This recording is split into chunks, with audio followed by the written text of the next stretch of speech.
আদিবাসী এক মহিলা ও নাবালিকাকে ধর্ষণ ও নির্যাতনের অভিযোগে 5 জনকে দোষী সাব্যস্ত করল মালদহ জেলা আদালত।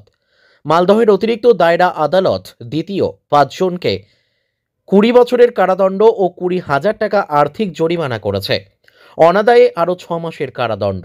জানা গিয়েছে 2021 সালের সেপ্টেম্বর মাসে বিয়েবাড়ি থেকে বাড়ি ফেরার পথে আদিবাসী মহিলা ও নাবালিকাকে রাস্তা থেকে তুলে নিয়ে যায় 5 জন যুবক। মহিলাকে ধর্ষণ করে 2 যুবক। 3 যুবকের বিরুদ্ধে অন্য এক নাবালিকাকে যৌন নির্যাতন করার অভিযোগ ওঠে।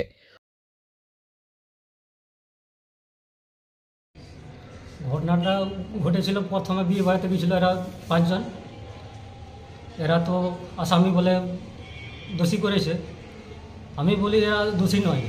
যারা 2 জন মেয়ে ছিল বলেছে যে নাকি রেপ করেছে, হ্যানত্যান করেছে, কিন্তু এটা কিন্তু সম্পূর্ণ সাজানো গল্প, আমি এটা বলি। আর যেটা এই পরিপ্রেক্ষিতে যেটা এখানে রায় হলো, নিম্ন আদালতে যেটা আমরা রায় পেলাম, এটাতে আমরা খুশি নই। 5 জনের 20 বছরের যেটা রায় দিয়েছে, সাজা দিয়েছে, এটাতে আমার মনোগত নয়। যার জন্য এই কোর্ট ভিত্তি করে আমরা উচ্চ কোর্টে আমরা যেতে চাই, হাইকোর্টে আমরা যেতে চাই। মানে 20 বছরের সাজা দিয়েছে। আমার নাম বিপন হেমব্রম। এই 12 পক্সো অ্যাক্টে একটা মামলা রুজু হয়, ওখানে একটা মামলা হয় এবং সেই মামলায় 5 জন বিরুদ্ধে অভিযোগ করা হয় এবং তাদেরকে অ্যারেস্ট করা হয়। 5 জনই আদিবাসী সম্প্রদায়ের। অভিযোগ হচ্ছে এরা 2 জন আদিবাসী সম্প্রদায়ের মেয়েকে যৌন নিগ্রহ করেছে।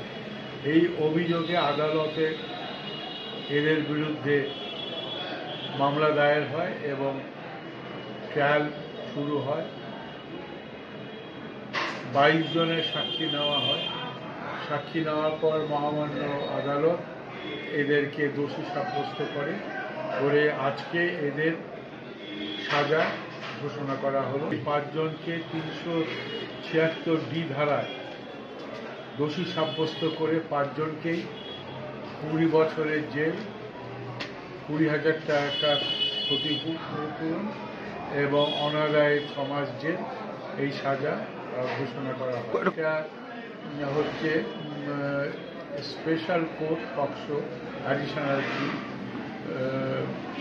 জজের নাম হচ্ছে রাজীব শাহ। এই কম্পেনসেশনের যে টাকাটা সেটা সম্পূর্ণটাই পাবে হচ্ছে এই যারা ক্ষতিগ্রস্ত হয়েছে তারাই পাবে।